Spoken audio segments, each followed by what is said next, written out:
battement d'aile, un deuxième, je décolle et je tourne autour de la maison. L'horizon se dessine face à moi, j'ose une accélération aux abords du marronnier, sans craindre les parements invisibles qui m'ont tant de fois empêché de partir. J'y crois. Je transperce mes peurs en fermant les yeux, j'accélère, pas de choc, pas de chute. Je franchis le cap. Mon horizon est vaste, j'y suis arrivé.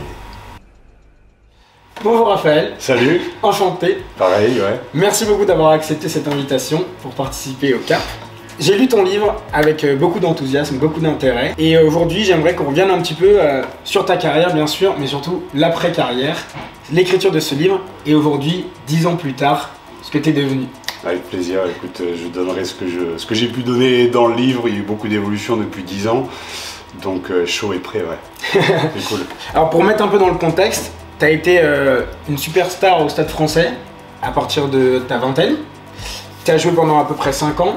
Et après pas mal de blessures, tu as décidé de mettre un terme à ta carrière.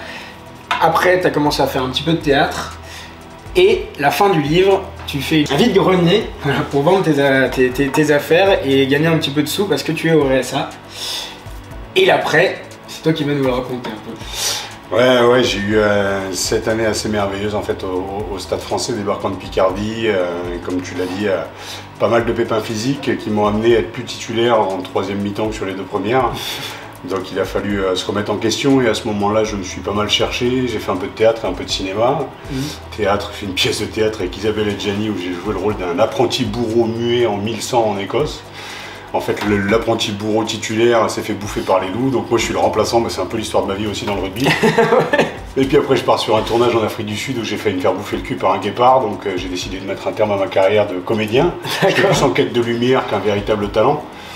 Et puis après, ouais, j'ai écrit ce bouquin en fait pendant 2 ans seul, marchant dans Paris, sur mon ordinateur, sur des feuilles, et puis le bouquin est sorti en 2011. La fin du bouquin n'est pas fantasmée, mais il s'avère que...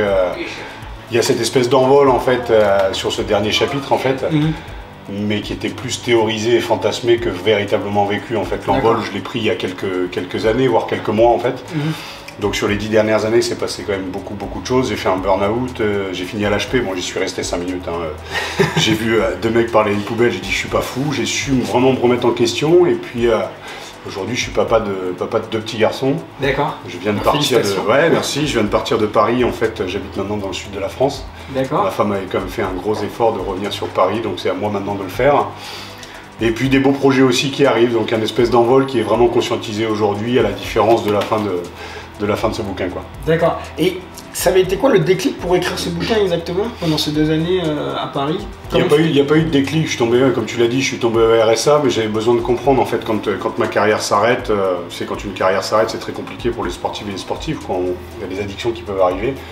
Parfois c'est l'alcool, la drogue, le cul, voilà. Moi c'était la philo, la psycho et la mythologie. Le problème c'est que c'est tout aussi dangereux parce que j'en suis devenu con et dogmatique, tu vois. Je m'étais formé une carapace physique de mec super gaillard dans le rugby, et là une carapace de mec super intelligent pendant 5 ans, mais en apparence quoi. En fait c'était creux à l'intérieur, j'étais pas incarné. Et au milieu de tout ça, en fait, étant dans des prises de conscience et déstructurant un petit peu le monde moderne qu'on m'avait vendu, les calendriers, les rôles que j'avais joués pour mes parents et tout ça, j'ai décidé en fait d'écrire sans vraiment savoir que ça allait être un bouquin. Donc pendant 2 ans, comme je te l'ai expliqué, je partais la nuit, me balader. J'avais décidé de devenir clochard, pas du tout par manque d'argent, mais parce que j'avais une quête en fait, vraiment une quête identitaire. Et il s'avère que j'ai rencontré Antoine Audouard, qui est devenu mon agent littéraire, et j'ai travaillé sur la dernière année avec Thomas Saint-Ourins, vraiment en équipe et en collaboration pour faire de 700 pages, 250 pages, qui a donné quand j'étais Superman. On avait un marronnier, tu vois, et on en a fait un bonsaï, tu vois, un truc un peu puissant. Il s'est très bien vendu et maintenant il vit bien, quoi. Ouais. Mais c'est vrai que moi j'ai remarqué quand même, on se rend pas compte, évidemment il y a quelques croyances vis-à-vis des joueurs de rugby un peu bourrins, pas très intelligents et qui se cassent des glaçons sur le front. On le fait également, mais il y en a qui sont quand même assez intelligents et c'est vrai que moi j'ai beaucoup apprécié la plume du livre. Je l'ai trouvé super intéressante, je l'ai lu en 2 jours parce que la vidéo arrivait et honnêtement j'ai réussi à pas lever les yeux au ciel pendant 4 heures d'affilée. Et en fait c'est vrai que moi je suis quelqu'un qui se déconcentre assez rapidement et là vraiment tu es vraiment immergé dans ta vie, dans ton histoire. Et donc le passage que tu nous lis en début de vidéo, vraiment je trouve que c'est un bel aboutissement et il y a un cheminement du début jusqu'à la fin et on le trouve pas dans tous les livres. Du coup, je voulais déjà savoir si tu l'avais écrit toi-même d'une traite, t'avais été aidé ou pas, comment ça s'était passé au niveau de l'écriture? Alors déjà, on va casser un cliché, c'est que tu dis qu'il y a beaucoup de rugbyman qui se cassent des glaçons et qui pensent avec les couilles et leurs cœurs. C'est un peu le cliché de virilité qu'on nous a vendu, mais tu as énormément de rugbyman qui ont cette forme d'intelligence qui n'est pas une intelligence intellectuelle, je dirais, mais qui est plus une intelligence émotionnelle en fait. Il y a énormément d'émotions dans le monde du rugby, donc c'est savoir comment on se transfère dans le monde d'après. Après, pour revenir sur le bouquin, l'écriture, elle s'est fait très naturellement. C'est-à-dire que j'écrivais, alors voilà, je me suis découvert, je pense, un petit talent d'écriture en fait à travers ce voyage initiatique. Et Thomas Saint-Tourin, qui a repris après le lead sur la structuration de mes propos, a gardé la sève. Et c'est vraiment ce que je voulais avec Antoine Audouard, mon agent littéraire. Je voulais vraiment qu'il garde la sève de ce que j'avais écrit. Donc là aussi, une belle intelligence émotionnelle de la part de Thomas, qui a su garder mes écrits, mais qui a enlevé en fait toute la partie, mon agent littéraire il disait show don't tell, c'est montre mais n'explique pas. Moi je montrais, mais j'expliquais tout à côté. C'est-à-dire que je mettais tous les trucs, prises de conscience philosophiques, je parlais d'amour eros, philae, agapé, je parlais de tout ça, c'était de la branlette philosophique. Donc on a enlevé, je dirais, tout le côté un peu paraître, on va dire, pour garder vraiment l'être, la sève de ce que j'avais écrit. Mais tout ce qui est écrit sort de moi et Thomas a eu cette intelligence de s'adapter à moi et je le remercie encore aujourd'hui. Est-ce que aujourd'hui, après ces 10 années, moi je me souviens en fait de toi à une conférence pendant le Top 8, quand je jouais en école de commerce. Est-ce que tu fais encore des conférences où tu parles encore un peu de cette vie et de cette image de Superman, un peu de développement personnel? Il y a une conférence qui a beaucoup tourné en fait, qui s'appelle Quand j'étais Superman sur YouTube. Et qui a été vue, je sais pas, des millions de fois, partagée sur les réseaux sociaux. Ça, je l'ai faite avant 2013, donc avant mon burn-out. Donc dans le paraître, j'avais le bon discours, je faisais chialer tout le monde, mais dans l'être au quotidien, je me comportais comme un connard avec ma femme. Donc j'ai eu une période où j'ai arrêté les conférences parce qu'il avait fallu vraiment en fait que je digère en fait mes expériences, que je digère aussi la théorie et que je le mette en pratique, parce que les mots étaient beaux, mais quand ils sont désincarnés et quand il n'y a pas d'acte derrière, une fois de plus, c'est de la branlette philosophique. Donc j'ai arrêté les conférences un temps et je pense qu'à partir de 2014, entre 2014 et aujourd'hui, j'ai dû en faire une centaine. J'étais beaucoup plus incarné, j'arrivais beaucoup plus centré, donc j'ai eu une période où j'en ai fait 10 d'un coup dans les centres de formation en train de Pôle Espoir, au moment où on était séparés avec ma femme, où ça a été très difficile, mais j'ai senti quelque chose s'ouvrir. Et aujourd'hui, je continue les conférences et ça marche plutôt bien, parce que sortir du Covid, voilà, c'est quel sens on donne à nos relations, le mode de management dans le monde de l'entreprise et aussi dans le monde du sport, c'est qu'on n'est plus dans quelque chose de pyramidal, mais on a besoin de se retrouver en tant que manager et aussi en tant que manager, de redonner du sens. Et on nous a appris à faire bien pour avoir bien, pour être bien.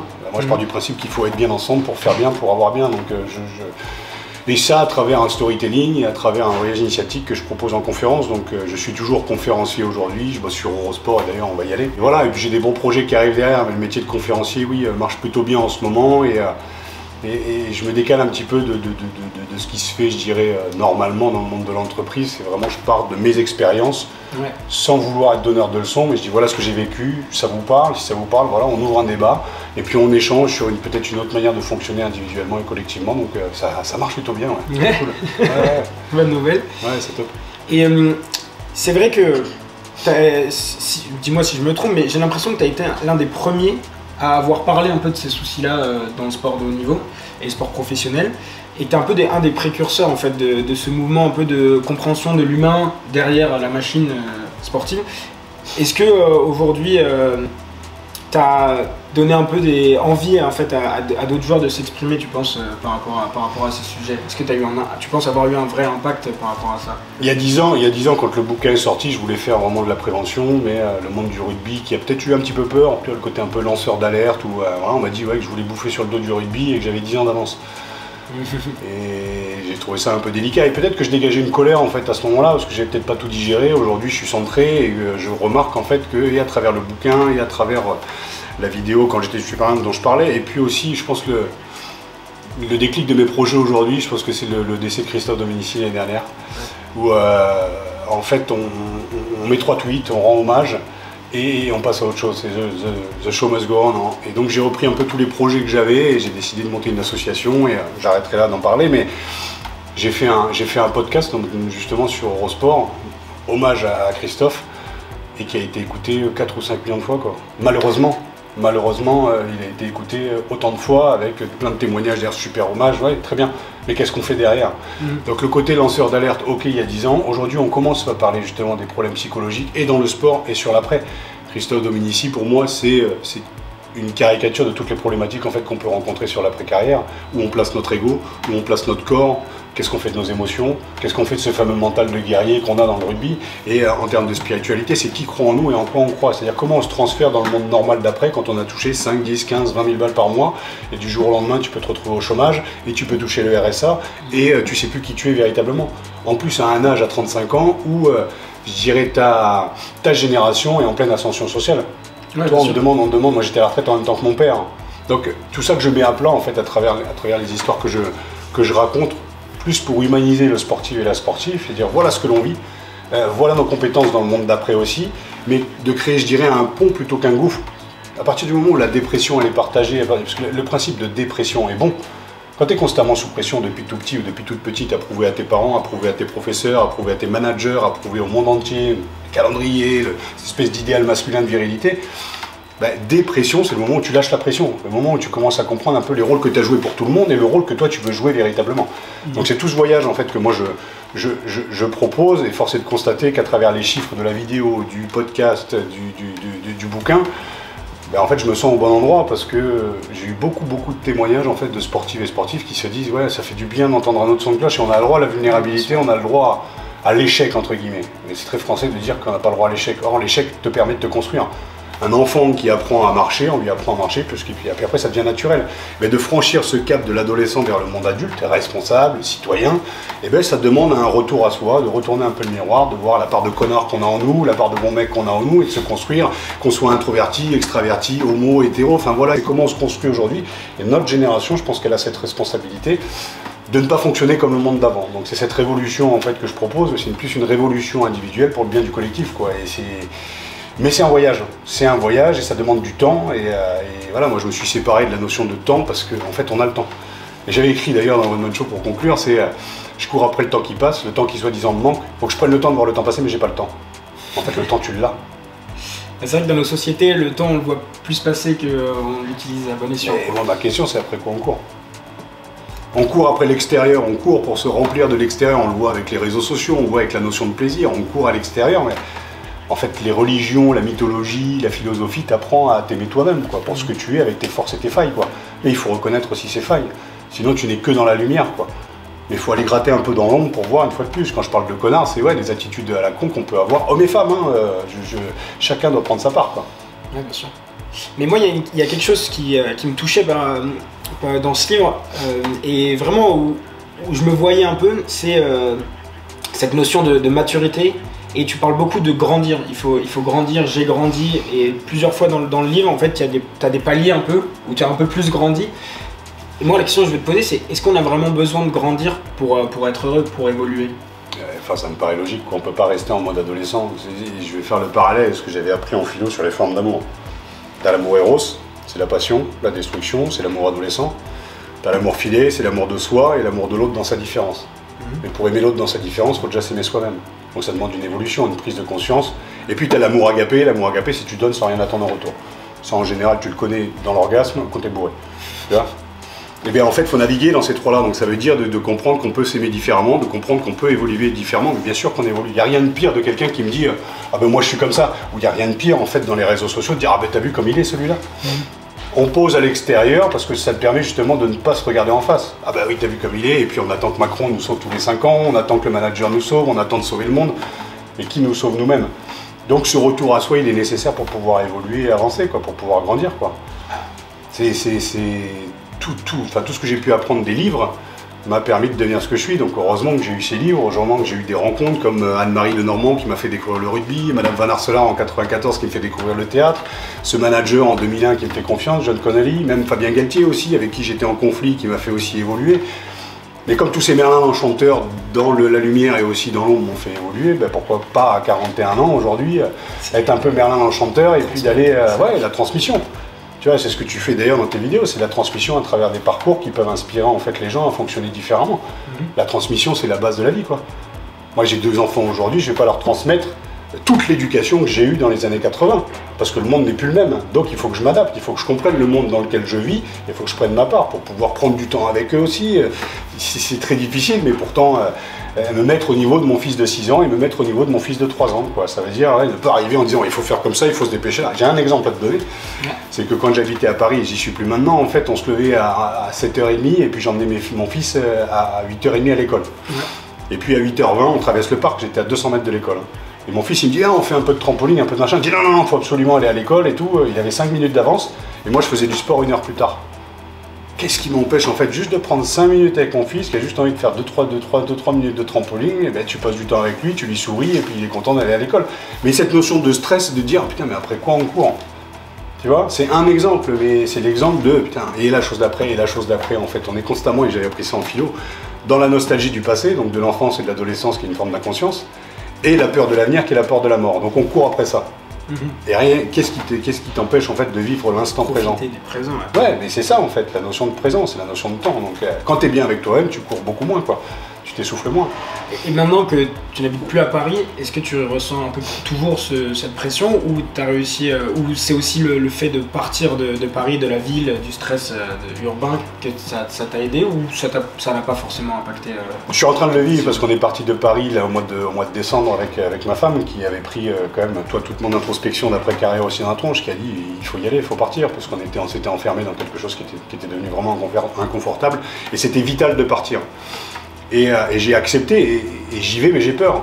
Parce qu'en fait, je lâche 21 années, donc je lâche des croyances aussi, donc c'est une forme d'évolution aussi encore. Donc, et je trouve ça assez génial parce que le voyage que je fais avec ma femme, c'est qu'il y a des vraies prises de conscience, il y a des vraies remises en question individuelles. Et ma femme le fait aussi, et je le fais aussi, donc on essaye d'avancer en parallèle. Donc aujourd'hui, c'est assumé, ça m'a fait peur un temps, mais en fait, ça m'a permis de dire ouais, vas-y, fais-toi confiance en fait. Fais-toi confiance dans tes projets, et il s'avère que depuis que je suis parti de Paris, j'ai jamais eu autant de boulot. Là, je bosse sur Eurosport, je vais bosser je pense un peu pour le Stade français, je monte cette association, je prépare un documentaire, et j'ai tous les ingrédients pour réussir. Mais si j'étais resté à Paris, j'en serais à un quart du tiers de la moitié de tous mes projets. Donc il faut y aller, quoi. C'est aussi une prise de risque. En fait, c'est comme les enfants t'apprennent en fait à marcher et à avancer, quoi. Le déséquilibre te permet d'avancer, et ça fait flipper.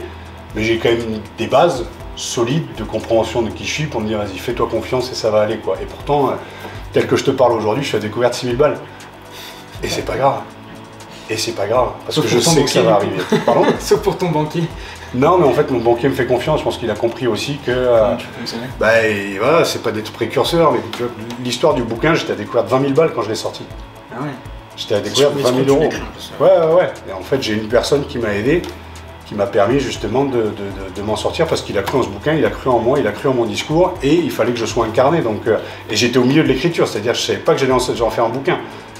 Mais j'ai dit Serge, crois en moi. Et quand on croit en moi, tu l'expliques aussi un petit peu. Ouais, c'est important. Tu joues à l'affect, et pas trop à la... quand tu t'arrêtes, t'es un peu le soldat en solitaire qui rentre dans la forêt, qui se bat avec une épée en mousse et qui se bat contre ses propres névroses, quoi.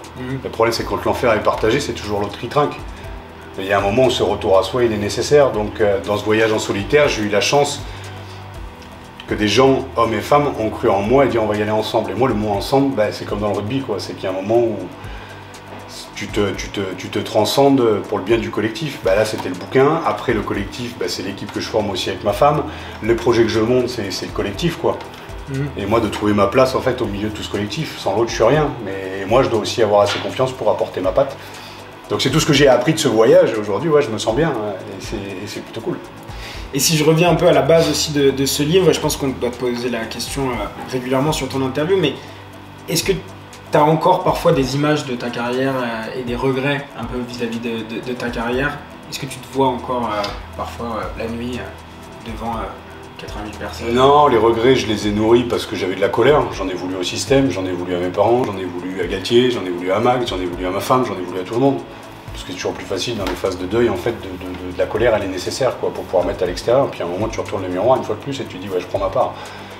Donc en fait, les regrets seront transformés en acceptation. Puis dans les phases de deuil, en fait, tu as le déni, la colère, la tristesse, puis là, tu es au fond de la gamelle, puis après, tu acceptes ton sort et puis tu as la résilience derrière. Et c'est marrant, pendant le Covid, en fait, on est passé de la colère directement à la résilience, sans accepter ces phases-là, tu vois. On veut parler de résilience, c'est un mot à la mode aujourd'hui, mais ça demande à passer par ces phases-là. Donc moi, j'y suis passé, aujourd'hui, j'accepte mon sort. C'est-à-dire que si je perds pas ma couille en 2001 à Béziers, qui explose devant 10 000 personnes, ben, je joue pas avec Adjani, je rencontre pas Tard, je rencontre pas ma femme, et je suis pas là face à toi aujourd'hui. Donc ça veut dire accepter son passé, en faire une force, et de se sentir bien aujourd'hui. Donc je peux pas avoir de regrets, en fait. J'ai eu beaucoup de colère, hein, bien sûr, mais comme tout le monde a de la colère.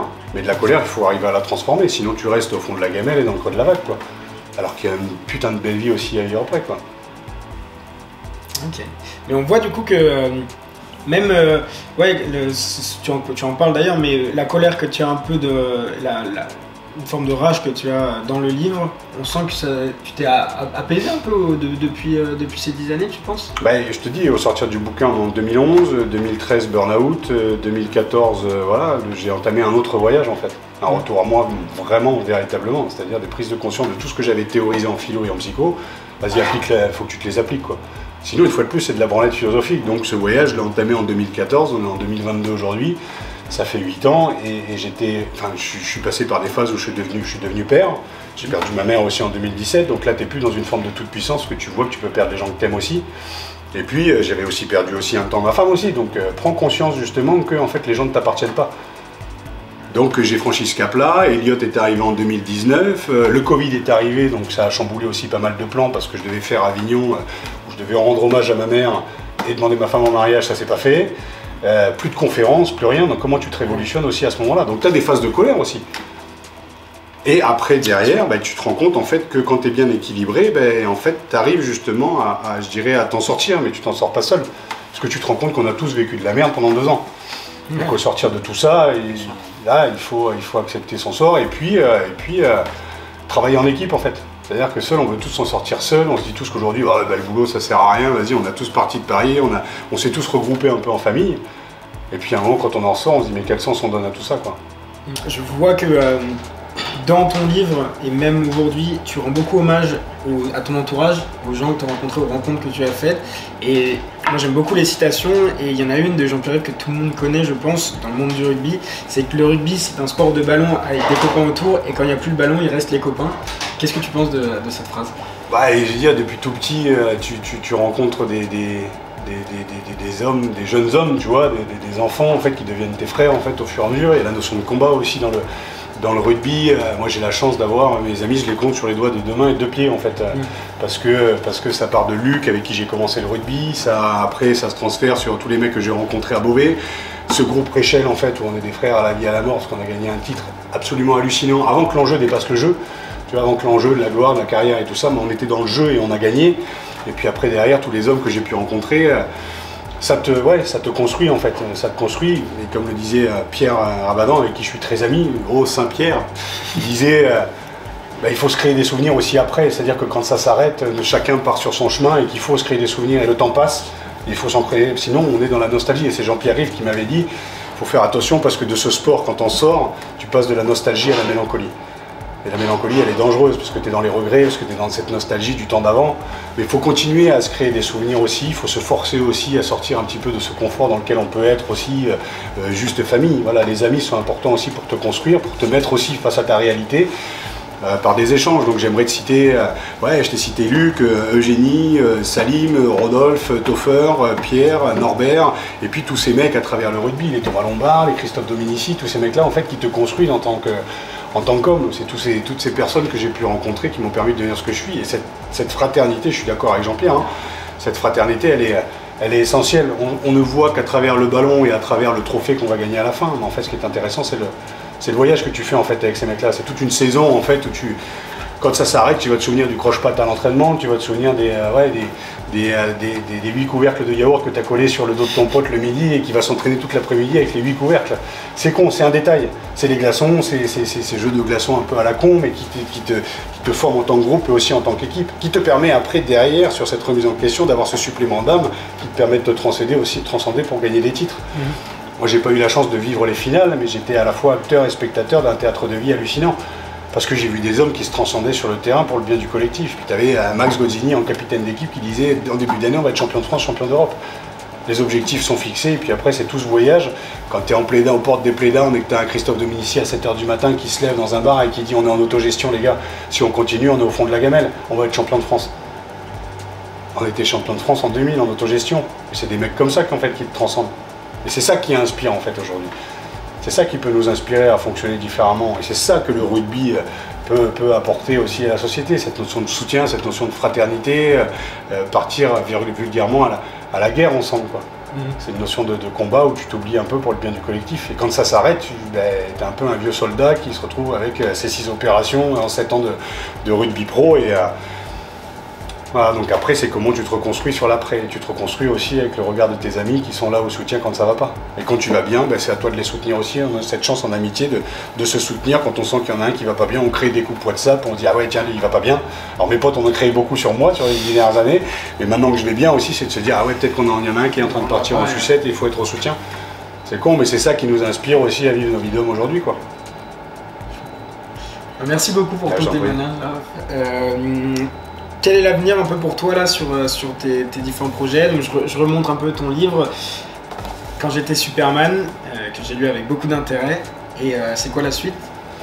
Déjà de vivre un peu au présent, c'est-à-dire que j'essaye de vivre un peu les événements de ma vie, voilà, sans me dire putain qu'est-ce qui va se passer encore après quoi. Tu sais quand on me dit qu'est-ce que tu vas devenir ou qu'est-ce que tu vas faire plus tard. Donc c'est cool les gars, hein. Déjà le plus tard en fait m'a amené là, maintenant je me sens bien ici maintenant. Donc c'est cool, j'ai une petite émission sur Eurosport qui se passe très bien. J'ai un très très beau projet en fait d'association et de documentaire aussi qui arrivera dans les mois à venir, qu'on est en train de structurer avec une équipe absolument géniale. J'ai des professionnels de santé mentale, j'ai l'équipe pour la réalisation du documentaire avec notamment Nicolas Diego qui m'a suivi sur ces 10 dernières années sur les vidéos qui sont sorties de mes différents projets passés. Et aujourd'hui, voilà, l'avenir se présente plutôt bien, mes enfants vont bien, ma femme va bien, j'habite dans le sud de la France, je fais des allers-retours à Paris. Mes projets sont en train de se concrétiser et surtout je prends le temps. Et ça c'est chouette. Ça sera le mot de la fin. Donc là je vais t'accompagner en tout cas sur ton émission d'Eurosport. Ouais. Donc merci encore pour cette chose que tu me donnes. En tout cas, chers abonnés, j'espère que la vidéo vous a plu. N'hésitez pas à mettre un pouce bleu, de partager la vidéo pour qu'elle soit vue par le plus grand nombre et par les gens intéressés, parce que le gros problème de YouTube c'est que pour l'instant les gens intéressés par mon contenu ne voient pas les vidéos. La balle est dans votre camp on va dire, pour que ce soit le cas, donc n'hésitez pas à la partager, à en parler autour de vous. Voilà, Raphaël a eu une super carrière au Stade Français, les blessures l'ont obligé à arrêter sa carrière, après ça il a fait du théâtre, il a fait des conférences, aujourd'hui il a l'air apaisé et heureux et vous cap ou pas cap.